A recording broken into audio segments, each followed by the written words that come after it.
Hello, and welcome to my channel. My name is Jonathan Cohn, and today I'll be providing you my list of science fiction books that I still have to read. I've been running a lot more into the science fiction genre in the last couple of months. I've really enjoyed it this year, and I have a lot of authors that I'm getting into, and so I want to be able to read a lot more next year. And so I have a list of books that I currently have in my possession that I want to read. Now, there's a lot more science fiction novels outside that I don't own, that I will own eventually, that I'm going to buy. But this is just my list of books that I currently own that I intend to read. So I think I counted 28 total. So let's see what they are. So first, I'm going to start with one author, which is David Weber. I have a standalone from him, and then I have 7 books in a series. So the standalone is called Path of the Fury. I've heard good things about this book. I tried to pick it up like 7 or 8 years ago. Just wasn't the right book for me at the time, so I read like the first chapter and then quit. And it's rare because I rarely quit a book. But this I did, and so I'm going to try to pick it up again because I think I would enjoy it more now that I'm older. Also, I have his whole Honor Arrington series that I intend to read through.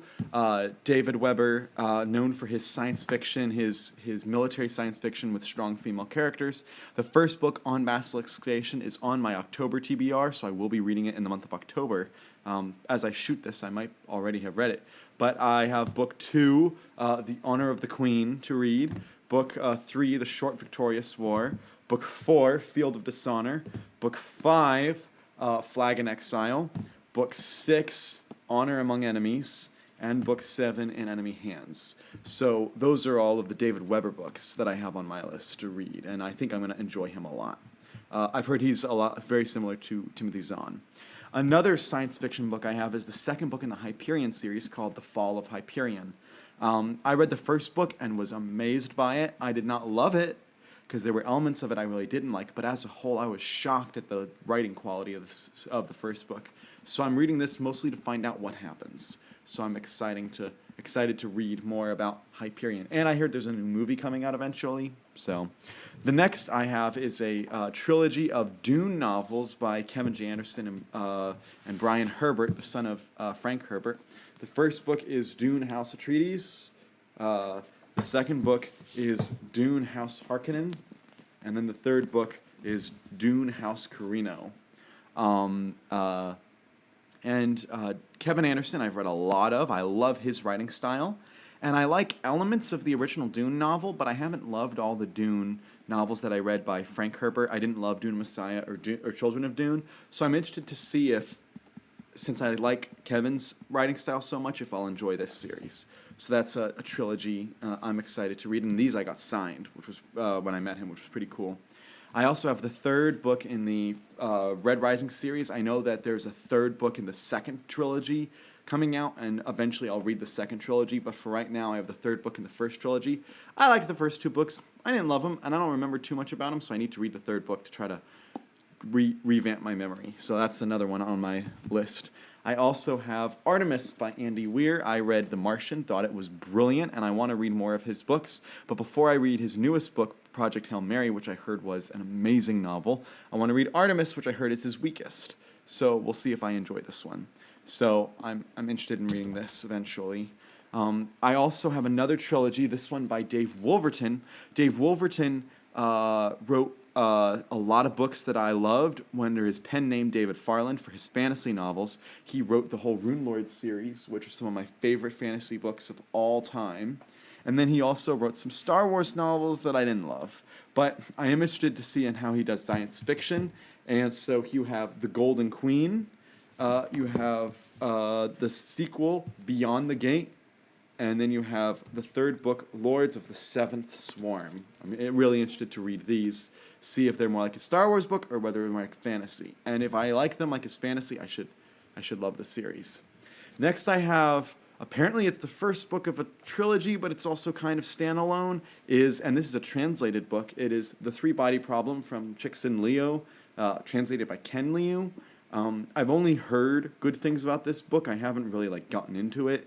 I haven't done too much research on it, but it was one of those books that won a lot of awards, was very prestigious, so I am interested in reading this book.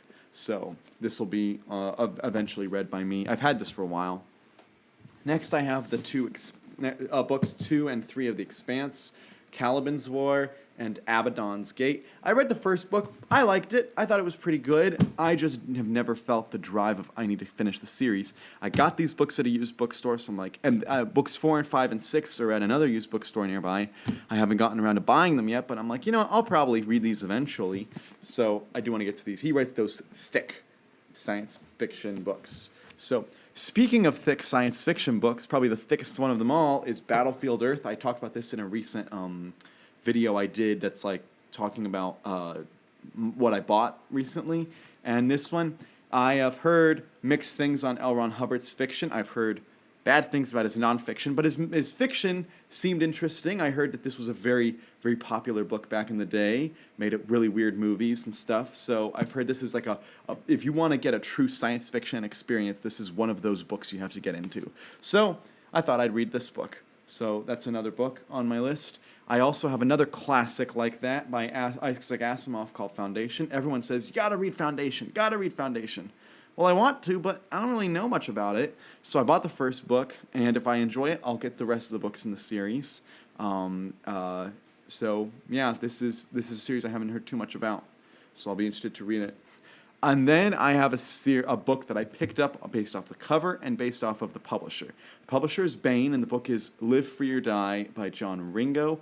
This is just an interesting cover, and the back of it sounded interesting. The themes in this book I thought might resonate with me and might be interesting, so I'm excited to read it. And if I like it, I'll read the other books in the series. Don't know much about John Ringo, but from what I've heard, he should be different than the other science fiction authors I've read. But I like Baen, the way they produce their books, so I'm interested in reading it. Next, I have some Timothy Zahn novels.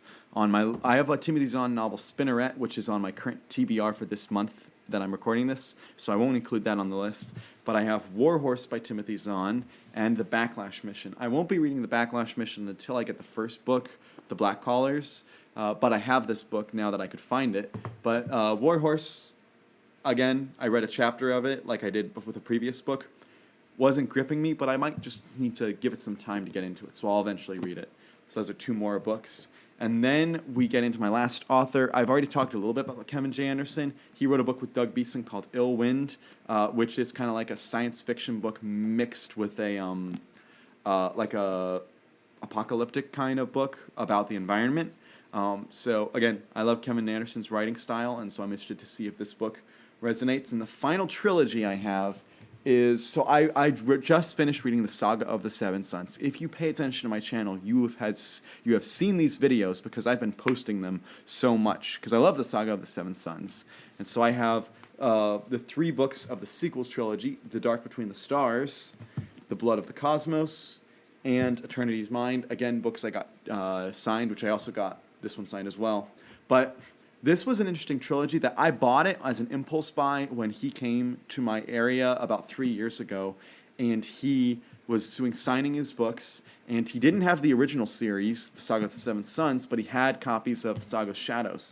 And at the time, he told me, oh, you can get into this sequel trilogy without having read the original. So I tried The Dark Between the Stars, read 100 pages, and I was confused as all get out. And I was like, you know what? I don't know whether this is Kevin's writing style or if this is just me. And so I set it aside, and I read the whole Saga of the Seven Sons and loved it. So now I'm interested to go back and actually read this trilogy and see if I actually enjoy it. And I'm betting I will now that I know the universe and I know the context. Interesting that it's a different publisher than the original trilogy. I always question when those types of things happen, but I am very excited to read this trilogy, and it actually won some awards apparently, so I'm very excited. So those are all of the science fiction books that I have to read that I physically own. There's a ton of books that I don't own that I intend to read, but these are the ones I own that I intend to read. So if you've read any of these, let me know your thoughts on them down in the comments. If you have a similar list, let me know. And are there books that I should add to my list that I don't currently, that I just need to read, like these are must-reads? Leave those in the comments as well. So until next time, I'm Jonathan, and thank you for watching.